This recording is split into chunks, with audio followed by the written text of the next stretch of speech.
এখন আমি সত্যক সারণী বা ট্রুথ টেবিল বা যৌক্তিক ছক এই বিষয়টা নিয়ে আমি আলোচনা করতেছি।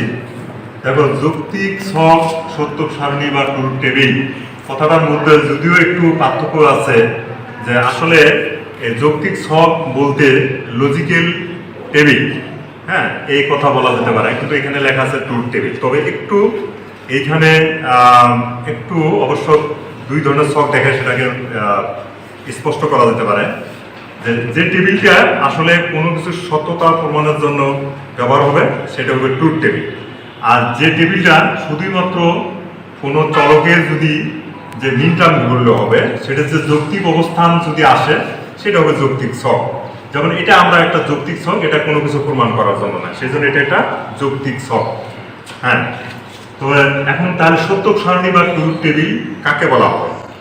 তো আমি এখানে হাতের সংজ্ঞাটা লিখে নেই, তবু আমি মুখে বলে দিই যে সারণী বা টেবিল বা ছক, যেহেতু টেবিল ছক সারণী একই কথা, যে সারণী টেবিল বা ছকের মাধ্যমে বুলিয় অ্যালজাবরার ইনপুট মানগুলোর জন্য এর সম্ভাব্য আউটপুট মান কি হবে তাহা নির্ণয় করা যায়, সেই সারণী বা ছককে বলা হবে সত্যক সারণী বা ট্রুথ টেবিল।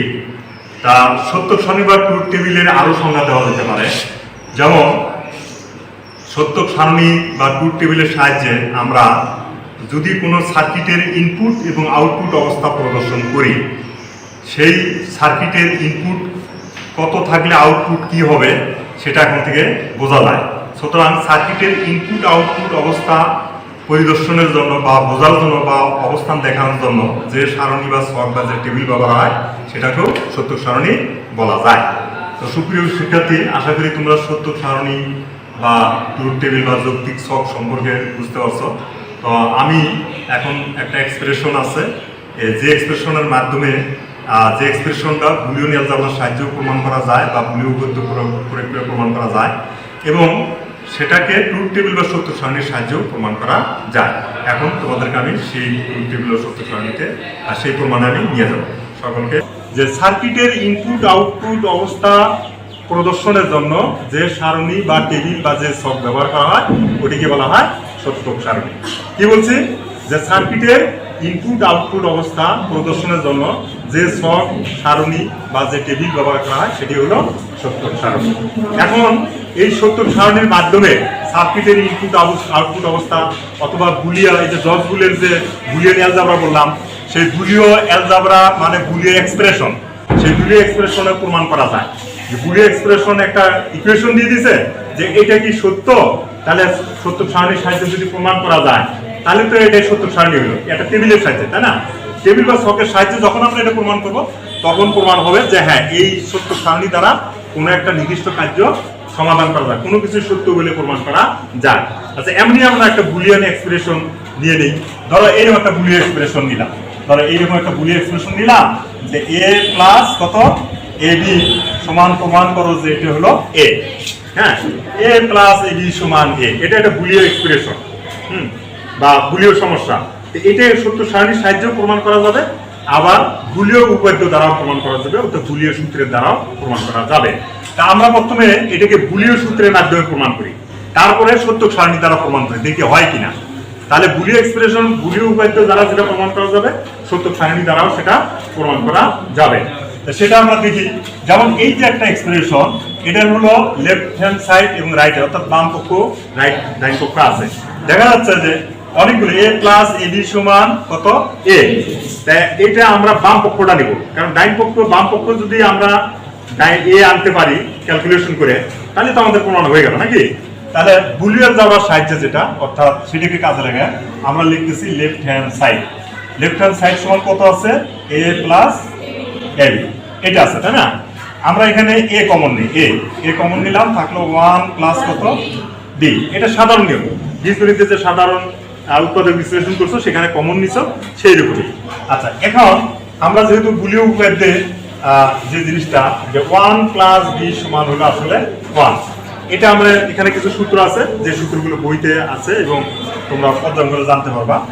সেখানে এ লিখলাম 1 প্লাস বি এর পরিবর্তে লিখলাম 1, তার মানে কত হলো এ।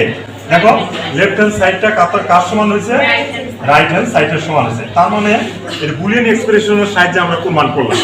এই জিনিসটা আমরা ট্রুথ টেবিল বা সত্যক সারণীর সাহায্যে প্রমাণ করে দেখব যে আসলে সত্যক সারণী সেটা করতে পারে না। এটার নাম কেন সত্যক সারণী হয়েছে, যে এটা দ্বারা সত্যক প্রমাণ করা যায়। হ্যাঁ, সেটা আমরা এখন একটু দেখি।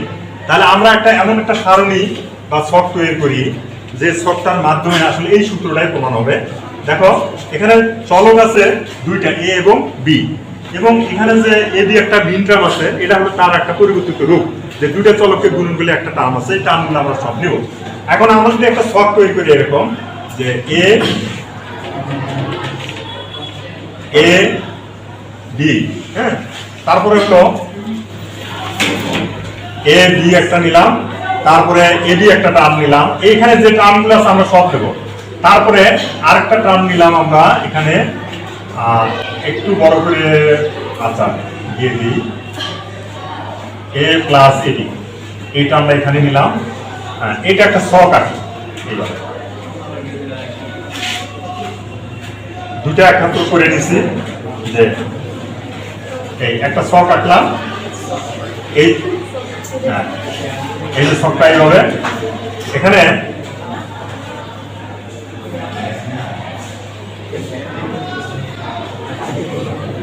এই এখানে চারটে ছকে রূপান্তর করি আমরা।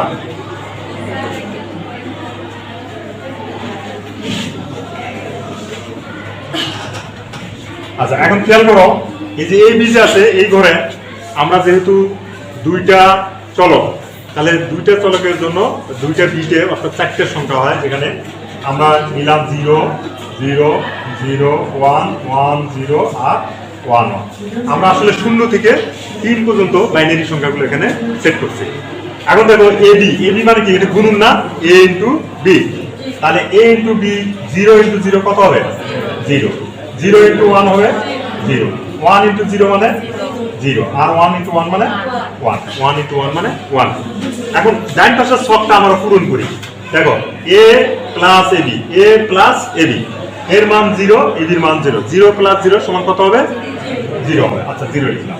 তারপরে ঘরটা দেখো, এই ঘরটা 0 প্লাস 0 কত হবে 0, তারপরে 1 প্লাস 0 কত হবে 1, তারপরে 1 প্লাস 1 কত হবে 2 না 1। এটা একটা বুলিয় উপপাদ্য আছে, 1 প্লাস 1 সমান 1, এটা আমি তোমাদেরকে পরবর্তীতে দেখাচ্ছি বুলিয় উপপাদ্য। তাহলে এখন খেয়াল করো তো, এইখানে যে ঘরটা আছে অর্থাৎ এই ঘরে যা আছে দ্যাট ইজ বরাবর এই ঘরে দেখো একই আছে। খেয়াল করো, এর ঘরে যা আছে এ প্লাস এবির ঘরও তাই আছে। তাহলে এতে কি প্রমাণ হয়, প্রমাণ হয় যে এ প্লাস এবি সমান এ। দেখা যাচ্ছে, কারণ উপরের ছক থেকে আমরা পাই, এখানে পাচ্ছি যেখানে দেখতেছি যে এ প্লাস কত এবি সমান কত এ, এটা প্রমাণ হলো তাই না? হ্যাঁ প্রুফ, এটা প্রুফ। হ্যাঁ এই যে এর মান এখান থেকে আর বি এর মান এখানে, এই মানগুলো তোমার দুইটা চলক থাকলে দুইটা বিট দ্বারা স্থাপন করবা, এটা পরবর্তী তোমাদের। আশা করি তোমরা বুঝতে পারছো। সবাইকে আচ্ছা ধন্যবাদ।